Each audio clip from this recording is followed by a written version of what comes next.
Today me and my Polish mom are trying Somalian food for the first time ever, yeah? We today have suka and rice and banana.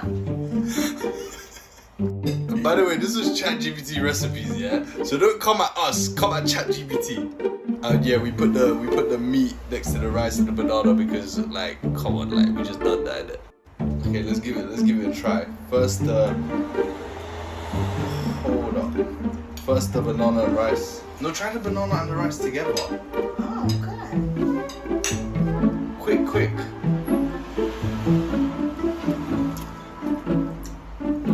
I can't lie, banana and rice slaps, yeah? Yeah, we have strawberry pasta, so of course we're gonna like it. But let's try it. Let's try the suka. Apparently it's like stir fry. Try it, quick, we have 10 seconds. No? Amazing. Good?